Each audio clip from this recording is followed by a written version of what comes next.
My name is Tippaya Prasertsuk and I'm from Billit Company Limited. I work here as a managing director. Actually, we started our business in Bangkok, Thailand for 15 years so far. Actually, I am an interior designer by training, and when I graduated, I thought that doing a lighting plan on my reflected ceiling plan was so difficult, and I don't know which light fixture to choose from the thickness of this thickness of catalog.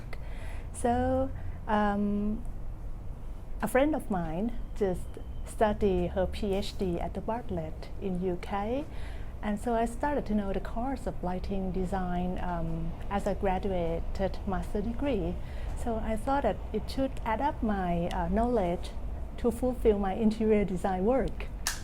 Yes, and that was the start point. I took a course of on light and lighting in 1998, and come back to Thailand, started to work as a lighting designer in Bangkok, and I haven't gone back to interior design career ever since. Well, basically in Thailand, we just get to know lighting design just only in the past few decades. It was a very new career when I was graduated, in 2000. Most of the requirement for the lighting design specialist was from the hotel operators. So the majority of the work that I had experienced was through hotels and resorts lighting design. But I wouldn't want to limit my, career specialized just only in one category of work. So basically, I was lucky that I had chance to work in other types of projects sometimes as well. I used to work in an underground train station projects. I had a chance to work on historical projects, urban projects, shopping malls, and recently we are working on a senior living complex, which all of those, I think all the experience from every of the project types counts and can be applied across over to other type of projects as well.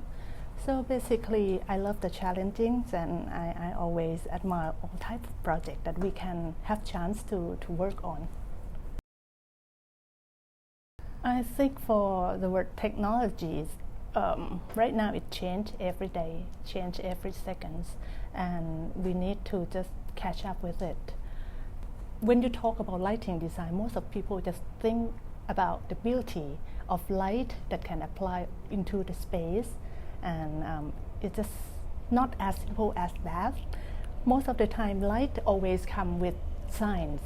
So it always has two-sided that you have to apply in your job. So technology is a part of the science side of lighting design, and basically it brings more benefits to your owners, project owners, in terms of financials, in terms of user well-being, and also in terms of energy, environmental saving. So basically, it may be a tough job to apply technology into your design job, but you can't avoid having it. I would love to spend more time on the volunteer jobs. I always read about people who invented simple light sources and give it to the in-need kids and women in the off-grid areas. So I wish I could do the same. In Thailand, actually, we have other communities like the architects. There were architect companies, the new blood, the young blood, that they form up a team together and build schools in remote villages for the kids. So I think for us as a lighting community, we also it would be good if we can also give the same to the community too. Would it be too greedy if I say all of my projects? Because they brought me, although good and bad experience, it counts as experience. I've listed a few, and that I'd like to share to give an examples. We have Six Senses Seal Baison in Seychelles. In that project, it was a mindful design, which we put much respect to the environment. We learned about lighting for turtle. It was a resort on an island in Seychelles. And recently finished work in Rosewood, Bangkok. We did a Chinese restaurant and a rooftop bar. In my career for the past 20 years, this one I would say is the most successful that we designed on the paper and it applied on the real construction exactly, because we have a very perfect collaboration between us and the interior designer. We donated lots of time checking each other's detail, going to the site and checking all the site work. So the outcome is very nice. And then we have the thing that we have to learn from this experience at the Oberoi Suk Villa in Chandigarh. It's a kind of a very large resort and with some tents, suites inside the resort. Architecture is a traditional Indian style. We love all the lighting we did for the architecture and for the hardscape, but we failed for the lighting for the softscape. All the plants we had at the opening period was so small, so tiny, and see through everything. So we had a lot of improvement for that tree lightings, basically. And last but not least, we had Vana, which was a retreat resort project in the northern part of India.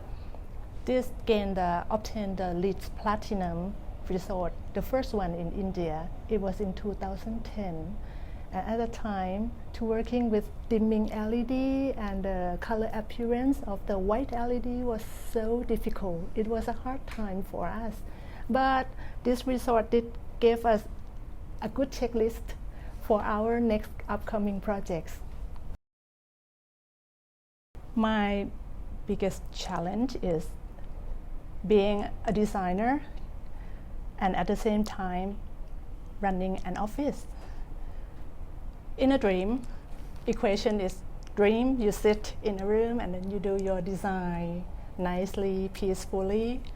But in the real world, when you have to also run an office, doing a design, and right now with a very advanced technology, your time frame gets shorter and shorter to do design.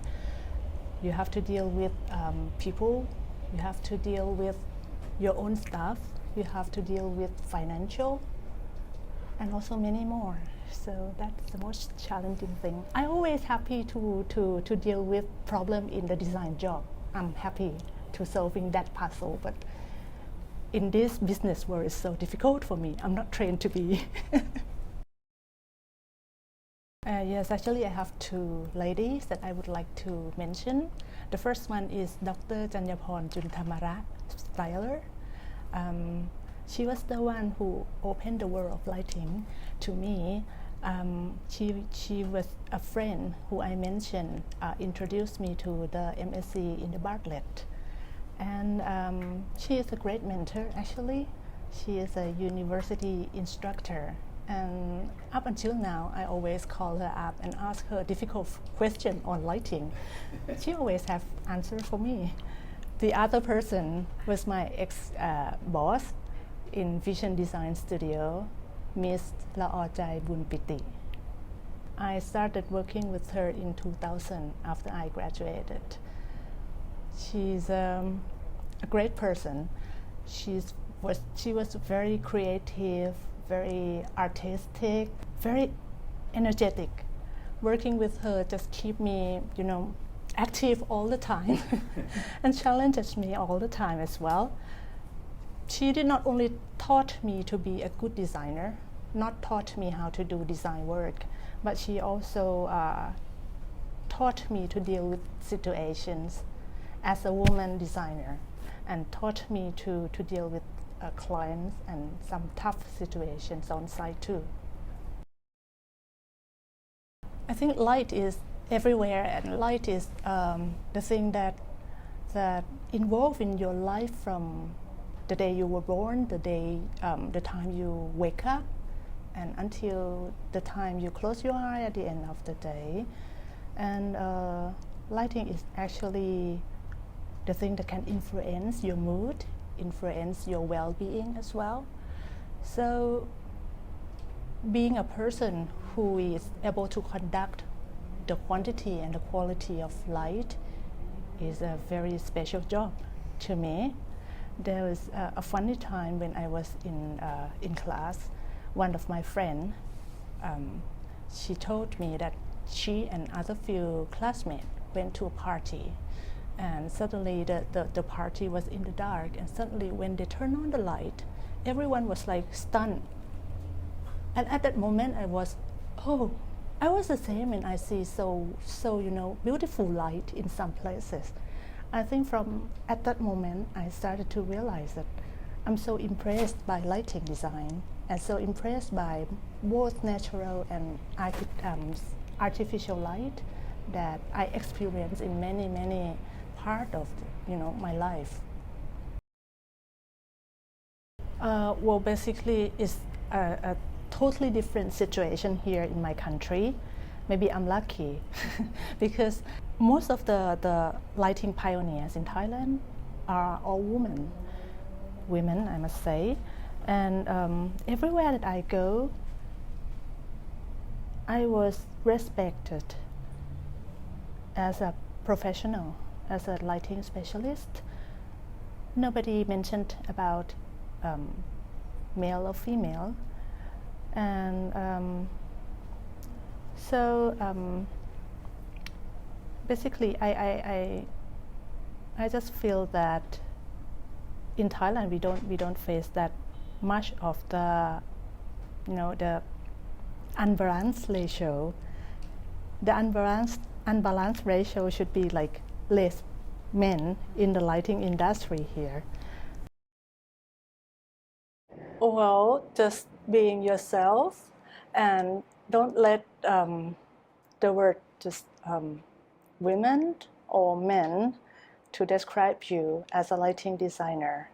Just always don't limit yourself to challenges. Do the best with all your effort,